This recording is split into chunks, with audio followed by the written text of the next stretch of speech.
Wuerhosaurus. Wuerhosaurus is a genus of stegosaurid dinosaur from the early Cretaceous period of China and Mongolia. As such, it was one of the last genera of stegosaurians known to have existed, since most others lived in the late Jurassic. Discovery and species. Wuerhosaurus homeni is the type species, described by Dong Shiming in 1973 from the Tugulu group in Xinjiang, western China. The generic name is derived from the city of Wuerho. 3 separate localities in the Wuerho Valley were discovered to contain material from the new stegosaur, 64,043-5, 64,043 and 64,045. The remains consisted of the holotype, Institute of Vertebrate Paleontology and Paleoanthropology, IVPP, V.4006, a skull-less fragmentary skeleton, and the paratype IVPP V.4007. Holotype material includes a mostly complete pelvis and sacrum lacking the ischium, the first caudal vertebrae, 2 dorsal vertebrae, a scapulocoracoid, humerus and phalanx, as well as 2 dermal plates. 3 posterior caudal vertebrae from the tail and a partial ulna of a second individual form the paratype, and Dong referred a partial ischium from a third locality to Wuerhosaurus. A smaller stegosaur from the Ajinhoro Formation in the Ordos Basin in Inner Mongolia, was found in 1988.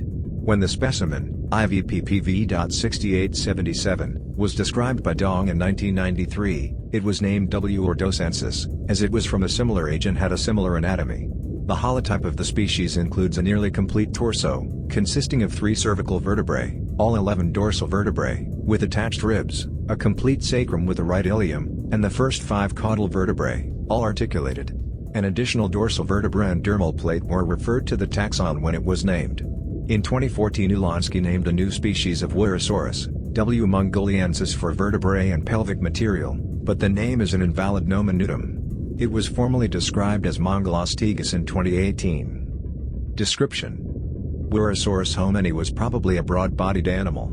Gregory S. Paul in 2016 estimated the length at 7 meters, 23 feet, and the weight at 4 tons, 8,800 pounds. Only a few scattered bones have been found, making a full restoration difficult. Its dorsal plates were at first thought to have been much rounder or flatter than other stegosaurids, but Maidman established this was an illusion caused by breakage. Their actual form is unknown. W. homeni had a pelvis of which the front of the ilia strongly flared outwards, indicating a very broad belly. The neural spines on the tail base were exceptionally tall. W. ordosensis was estimated by Paul to have been 5 meters, 16 feet, long and weigh 1.2 tons, 2,600 pounds. It too has a broad pelvis, but the neural spines are shorter. The neck seems to have been relatively long. Classification. Phylogeny. Wuerhosaurus is one of the most derived stegosaurians, being closely related to either Dacentrurus and Hesperosaurus, or Hesperosaurus and Stegosaurus, depending on phylogenetic analysis. Carpenter et al. 2001, recovered Wuerhosaurus in the former relationship, close to Hesperosaurus and Dacentrurus as basal and Stegosauridae.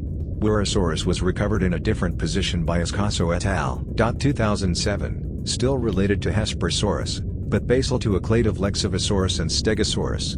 Maidman et al. 2008, recovered a different placement with Wuerhosaurus as being in a clade of taxa and derived Stegosaurini, most closely related to Hesperosaurus and then Stegosaurus. More recently, Maidman, 2017, elaborated upon her earlier analyses, and instead resolved Wuerhosaurus as closest to Stegosaurus, with Hesperosaurus being more closely related to Miragaia. These results are shown below. Synonymy with Stegosaurus. Maidman and colleagues proposed in 2008 that Wuerhosaurus was a junior synonym of Stegosaurus, with W. homeni being renamed Stegosaurus homeni, and W. ordosensis being a dubious taxon.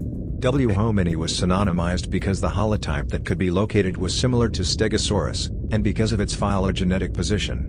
Wuerhosaurus placed between Stegosaurus and Hesperosaurus, the latter being considered a species of Stegosaurus because of its age, location, and anatomy. Since Wuerhosaurus placed between 2 possible Stegosaurus species, Maidman et al. synonymized the taxon as well. Wuerhosaurus ordosensis was considered to be a nomen dubium because the holotype could not be found in the IVPP collections. The original description did not mention any valid diagnostic traits, and no other description provided features either, so Maidman et al. considered the taxon undiagnostic. This opinion has been contested, however, by Carpenter, 2010. He discussed how the diagnoses and features used by Maidman et al. were inconsistent and generalized, with Wuerhosaurus hominy bearing numerous differences. As such, Carpenter advocated for the separation of both Hesperosaurus and Wuerhosaurus from Stegosaurus, and the separation of the different Stegosaurus species from S. armatus. Paleobiology. Wuerhosaurus was lower to the ground than most other stegosaurids. Scientists believe that this was an adaptation to let it feed on low-growing vegetation. Wuerhosaurus, like other stegosaurids, perhaps had a thagomizer on the end of its tail, like that of Stegosaurus, which featured 4 bony spikes that would most likely have been used for self-defense. A single spike was found but was seen by Dong as being positioned on the shoulder. Paleo Ecology. The type species, W. hominy, is known from the Tagulu group, while W. ordosensis was found in the Ajinjoro Formation. The approximate age of Wuerhosaurus is 130 Maya, based on the approximate dating of the Tsigantstabian fauna, and thus the stegosaur would have lived in the Hotruvian era, which is roughly coeval with the Wealden group, from which other stegosaur material has been found.